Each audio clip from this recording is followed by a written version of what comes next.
Hi, Greg. Hey Tia, how are you? I'm good. I am so excited to have you on this show, and I think we could probably do several episodes together based on what we both Yeah, do. yeah, no, for sure. And thanks for having me on. It's great to be on not only on your podcast, but like you're my speaker, my mentor, the person I got to keep up to Tia. So it's great to be on. I feel like I'm in the club now. Oh, well, you also have coached and helped me, especially with my TEDx talk. So Yeah, that was a lot of feeling is fun. mutual.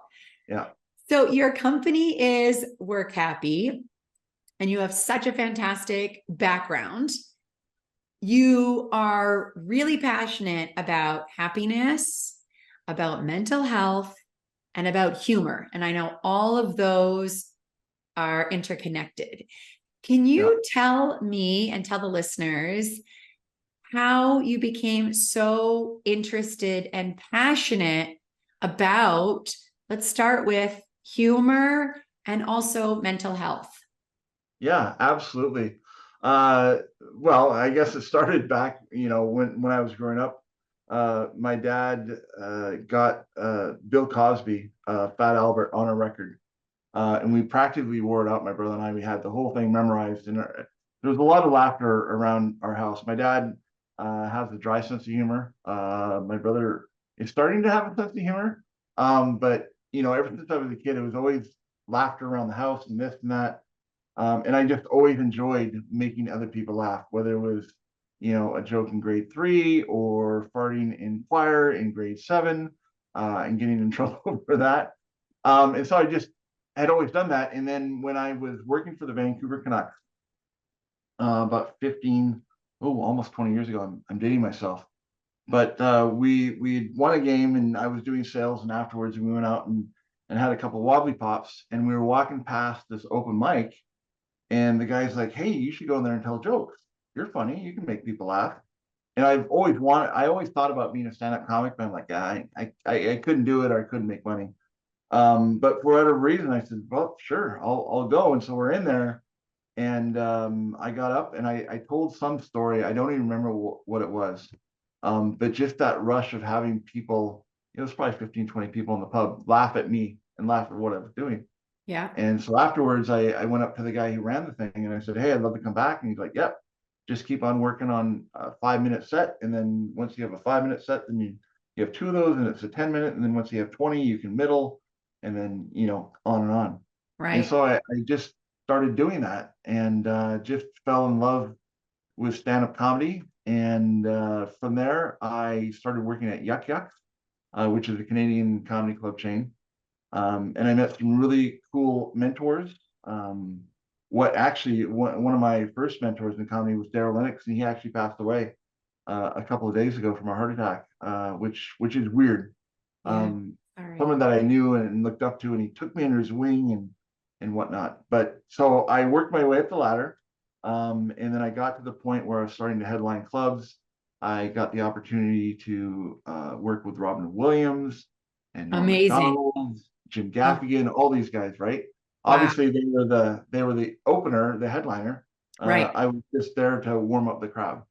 But I fell in love with it. I did it for 6 years, and then I met my wife Becky. We'd gone to college together, but I was on the road in Eugene, Oregon, doing a show, and afterwards we ended up talking and started dating. And then when you get married, you can't tell jokes for a living anymore, apparently. That was in the fine print. I didn't read it. Oh my gosh. And you incorporate humor and laughter into your work when you're speaking, when you're working with clients. And Yeah, I know, of course, the world needs more lightness and laughter and teams and companies. I mean, it is so, so valuable. And it's something you can learn. It's something you could get better at, right? Some yeah, people probably are genetically predisposed to be funnier than others, and or they didn't maybe grow up with dads like yours, right? yeah. Around all of it. But it is something that you can learn. And I love that you are bringing it just into business and into work, because work can be really serious, right? Everyone's focused on driving results Yeah. and yeah, you need that lightness to balance it out. Okay, now tell me about how you became really passionate about mental health and helping people and serving people around this super important topic. Yeah, no, absolutely. I think the passion for serving others and making a difference in the world came from my parents. My dad was a missionary doctor. So I was actually born in Hong Kong. I know my accent doesn't relay that if you're listening to this on the podcast. Um, but so I mean, first 6 years of my life was of service. He was in a hospital there helping people. My mom was a nurse, and so I kind of always had that in me. And then I got into sales, and just really loved connecting with people and making work a joyful place. And you know this as well as I do, Tia. But when we laugh, that releases the endorphins that allows us to be happy. And when people are happy, they're more creative. They're more productive. There's less sick days, all those kinds of things. Right. And so I've just always had this optimistic, outgoing, happy personality. And then after I got married, I became a stepdad. And if you saw a picture of Rachel, you can definitely tell that I'm the stepdad. Um, but a year into our marriage, unfortunately, her dad passed by suicide. Oh, And at the time, it was, I thought, well, this was something that a person that they knew, right? It was Becky's ex, it was Rachel's dad. right. And I thought, okay, well, I just need to be here for the girls, right, to support them. Right. But then I found that what they were going through was obviously affecting me. We're now a family, right? And the Right. dynamic And became a little bit emotions are contagious and energy is contagious. absolutely Yes. right. And to a 13-year-old who just lost her dad, and she's thinking, well, is Greg just going to kind of come and take over? Or so there's all these dynamics. And I remember it was a And Monday so morning. traumatic for her, especially at that Oh, age. well, yeah, in any death or grieving situation, there's all the different stages, but suicide is a whole different game because we don't see it coming or you don't understand it or all these kinds of things. And so I really dived into learning more about mental health and about suicide. I joined a group here in Walla Walla, which were very instrumental, called Reach Out Walla Walla. The gal who ran it was Peggy Needham. But I remember that morning was 2:08 in the morning, and Becky woke me up and said, "We need to talk." And I was like, "Oh boy, what did I do?" Right? That was my first. Right. And then Right. she told me the news, and I was in shock. She was in shock. I'm like, "You got to be kidding me! Like this is not happening to us." Yeah. And so it was shitty.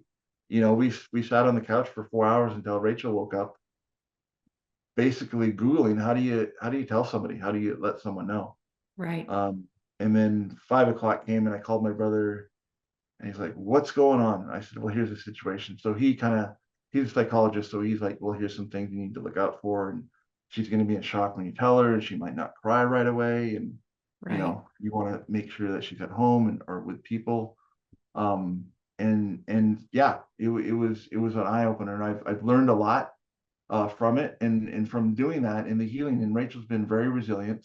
Our family's been very resilient, but through the process, um we've all gone to counseling for it, Mm-hmm. both individually and as a group. And a lot Mm-hmm. of people like, well, why would a middle-aged white guy go to counseling? Well, because I'm not Everyone perfect. can benefit from, Everybody can yes, benefit, right? You have yes, a you different have a business therapies. coach. I have a business coach. It's how we get better, right? But I think there's still that stigma, like, oh, There I'm is. fine, especially for guys, especially for men. Walk it off, or don't cry.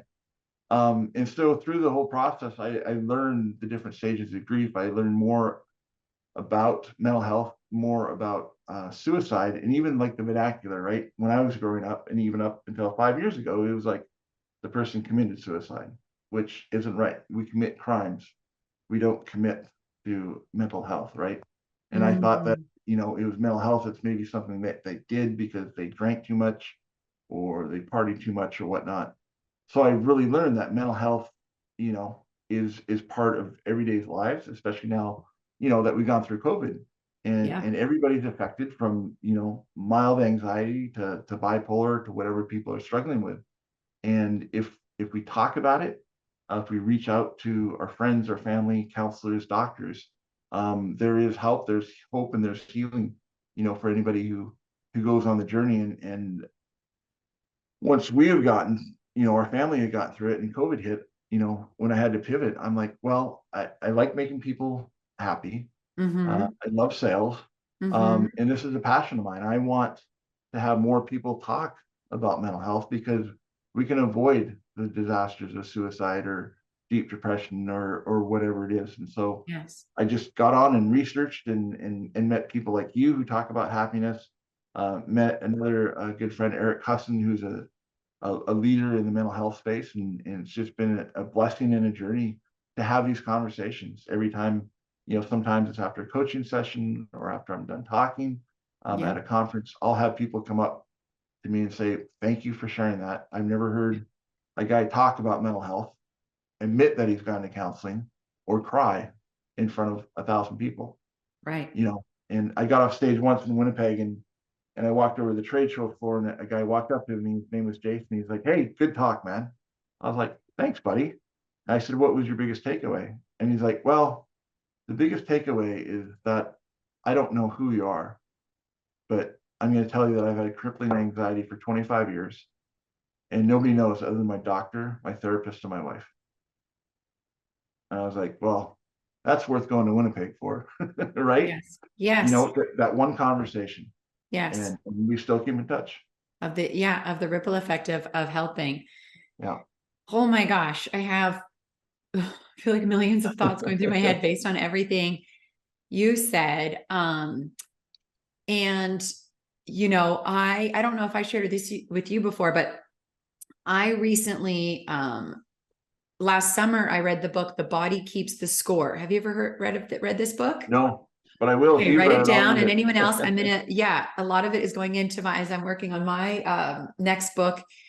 And I've been on this massive healing journey, childhood healing, and our older daughter is on the autism spectrum. And so learning so much from her and just about humans, about nervous, everything. And it's been a really, really, really challenging year, and learning about different ways that we can heal and become resilient. And what the research shows in the book is that many, many people who have mental health challenges, like whether it is severe depression or bipolar or schizophrenia or crippling anxiety, like all of these things, many, many, many, if not like the full majority of the people, have a lot of childhood trauma, unresolved childhood trauma, and so the more that we can talk about mental health and talk about what's really happening, like you said, whether it be suicide or like the more that we can talk about it, the more the world can heal together. And if workplaces can be a place where these open, honest, Brene Brown, vulnerable conversations can happen, and leaders can create those psychologically safe places, oh my gosh, so many people will be able to be helped. So I'm just grateful that you're doing the work. And it's such a cool combination that you bring in humor, because mental health can feel very heavy and serious, Absolutely. And thanks for sharing that. We're friends, but we haven't had this conversation before, and it's great that people let's do it on the podcast. Right? Why not? We're here anyway. We're talking about it. But that you're vulnerable and willing to share, right? Because we never know who's going to hear something and going, well, if Tia is, going through something, maybe me going through something is okay. Maybe we're all going through something. Yes. Go read a book, talk to somebody, reach out, whatever it is. Because you never know. And one of my favorite quotes is by Robin Williams, is everyone you meet is struggling with something you have no idea about. Always be kind. Really appreciate you. Everyone needs to follow Greg on social media, because yes, absolutely. And the need for more kindness, more compassion, empathy, humanness, it's so desperately needed. In addition, like you said, all the COVID, but also social media and news. And now we got AI, and like, it's a lot for everybody. Right. So to just help that too. So, a lot of the listeners work in organizations, they lead other people. What advice do you have for someone who's listening going, I would love to be funnier. I would love to make my team laugh or make my customers laugh, but that is not me. I am not. And I will say, my amazing husband, Jim, would say this exact thing. He's a CEO and he's like, I'm not funny. And I'm like, no, you're not funny at all. Like, he's amazing in a million ways. Not a funny guy at all. Yeah. I mean, he tries to be funny sometimes, and I'm like, no, no, that just bombed. No. But he tries sometimes. Swing and Uh, miss. I know, I know. So for people that want to have more humor at work and in their family life too, what advice do you Yeah, have? Because there is such a connection between laughter and resilience, laughter and physical health, humor and absolutely. happiness. I mean, it's, like you said, the creativity, productivity, all of it. It's so beneficial. So for someone that just wants to bring in more humor, what advice do you have? Uh, Pay me a lot of money and I'll write jokes for you. No. No, and that's a great question, one that I haven't been asked before, but I think there's a couple of things. I think everybody has a sense of humor. When COVID started at the beginning, I needed a creative way to, and I didn't know if I'd be sitting in this room for 3 weeks or 3 months. It Right. turned out to be 3 years. And so I needed to continue to make people laugh because I was still doing stand-up comedy and I'm very outgoing. And so I thought one night, and there may not have been some Walla Walla wine involved. But I started a group on Facebook called the Humor Lab. And it's PG-13, no politics. Love But I it. wanted it to be a group think of everybody, from dad jokes to puns to everybody's sense of humor to show what makes them laugh. And so I just set it up on Facebook and sent it out to about 20 friends and said, hey, I'm starting this group. Can you add jokes, blah, blah, blah, and share it? And I woke up the next morning, there's 152 people in the group. Whoa. Last time I checked, which was a couple of weeks ago, there's 39,000 people around the world. 39,000? Oh Right? my gosh. So that's everyone can join. Yeah. And everybody just adds their sense of humor. So do something like that. And then when you laugh, it's obviously contagious, right? I've Yes. never wanted to hang out with somebody that I can't laugh with. Um, and so when we do that, you can bring that to the office, whether it's a funny cartoon um, or a meme, whatever it is. But when we do that, when we laugh together, and people who have a sense of humor, leaders who have a sense of humor, can tell a funny dad joke or whatnot, or thought of that much more. Like people want to follow someone who has a sense Yes, of of leadership. course. And It's because it's so wonderful to be around their yeah, energy. and I Yes. know it's 2023, but it doesn't. You can find a lot of stuff you can watch. I mean, people like Nate Bargatze Oh my or gosh, I love Nate. And Sebastian, the Italian, I always put him Branikowski. in. Oh, Yeah, no, just great, right? And it, like you said earlier, I combine the sense of humor with mental health, and I remember vividly 2 days before Rachel lost her dad, I had gotten the girls tickets to go see Brian Regan, and I worked at the hockey rink that he was playing at, and so through my comedy connections, I got a meet and greet, which Rachel didn't know about because she's a big fan of Brian Regan. Knows it's funny, right? Kids can remember a punchline, but they can't remember that the dog's hungry right, twice a day. right. So we get there, and I said, "Hey, I want to show you where I work." And so we went down in the bowels, and you've been to the hockey rink. It doesn't smell that great. And she's like, "Oh, Yes. this is." And so I said, "Well, there's my office door. Just go and knock." And she's like, "Okay." So she knocked, and Brian Regan opens the door. He's like, "Rachel, thanks for coming to my show. This is awesome." And I've never heard her say nothing. She was just like, "Oh my god." Right. So So cool. we had 10 minutes with Brian Regan. He was great and just a good human. And I have met him a couple of times. And so I went to get after that. We said thank you, got a picture. I went to get our tickets at Will Call, and he had switched our tickets. So we had center seats in row one. Whoa. So I didn't ask for that, right? So we're dead center, and so we watched this whole show, and then we're driving home, and she's repeating the jokes, and then 2 days later, this tragedy happens, and a couple weeks after, we were having dinner, and Rachel started crying, and Becky started crying, and then I started crying. Of And I was course. like, hold on, time out. Let's put dinner on hold. We went on, sat on the couch, and turned on Brian Regan. And within 10 minutes, we were all laughing again. Aw. So it didn't take the pain away, but it got us through it. And that's what laughter can do, right? It's a healer, it's a connector. And when we do that, it forms bonds, it forms trust, just so many good things. And it can be clean and funny. I mean, here's a Yes, joke. like Here's a Seinfeld. That's dad why I joke that I love heard Seinfeld. lately, It's always clean. right?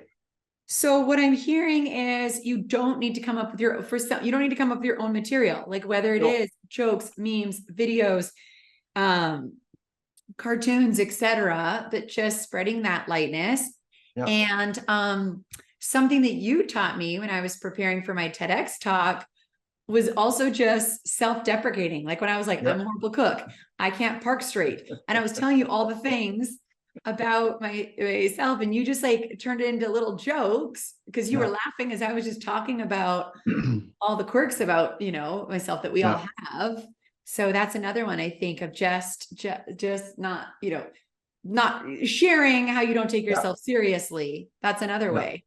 Like I walk out on stage and I'll tell people, I said, you probably won't believe this, but I used to weigh 8 pounds, 10 ounces, right? It's a stupid joke, but No, but it's self-deprecating, and it's just, and that's a yeah, great way, just talking about stuff that makes you laugh and sharing that with others. And the other thing that I've learned over the years is just talking about things and putting like a boxery where it's jab, jab, left hook, where people don't see the left hook coming, right? So it's right. a It's the twist unexpected. or an exaggeration or a comparison. So Say it there is a again. method Jab, to the jab. madness. For everyone listening, say it again. Oh, jab, jab, hook.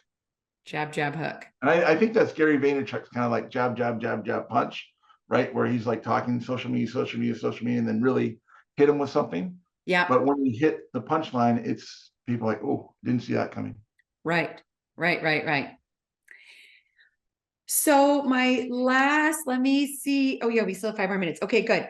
So you also share and write and talk a lot about happiness. And I know Yeah. that humor is connected to it, mental health, is part of it. But what does happiness mean to you personally? What does it Yeah. mean to you? And why are you so passionate about talking about it? Wow. Now that now the table is turned, what does happiness mean to me? Happiness for me is getting up in the morning, and my first thought is, who am I going to make happy today? Is it going to be a prospect? Is it going to be a client? Is it going to be my wife? Is it going to be my kid? Typically not my dog, because he's old and fading. But That's what you think. Who but am I there's just so much happy good with? in happiness, and when we have that happiness mindset, there's fulfillment, joy, contentment. And you were in the corporate world as well too, Yeah. and you probably had amazing jobs where you love going to work, and you probably had people that micromanaged you and you weren't happy, We're very toxic negative. That's a big right? inspiration. Yes, Right, that's what we're doing, why we're doing that now, right? exactly. Because we get to have conversations every day and help people. There's just so many benefits. I mean, people are 18% more productive when we're happy. We're more creative. There's 5 times less sick days, and reduced turnover, all these kinds of things. And I think the old school thinking is like, we need to be serious, we need to get the hours in, we need to get the numbers in, we need to get the job done. But if we take time and be a little bit selfish every day, and take time for ourselves, take time for Greg. And I do this every morning. I breathe, I meditate, and I watch stand-up comedy for 5 minutes. Every Right? morning you watch stand-up comedy?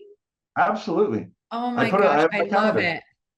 right? I And have it never interviewed, I mean, it shouldn't surprise me that you do this, but that is really, really cool.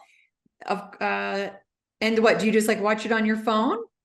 no, on my phone, on my laptop, or Netflix. And it's so subjective, right? I mean, which I love about humor. There's dark humor, there's weird humor, there's funny, there's clean. There's Yep. people who do stand-up comedy in churches, right? So it can be that clean. Right, right. Kind of, Good point. It but doesn't have to it's a be, mindset, it's a choice. but it And gets I, you in that humor mindset and that happy mindset, it sounds like, yep, in yep, addition to the presence with mindfulness. yep. Oh my, so I just want to repeat what So you said for everyone who's driving or walking or on a treadmill, or wake up in the morning and think, who am I going to make happy today? Which embodies the spirit of the Dalai Lama.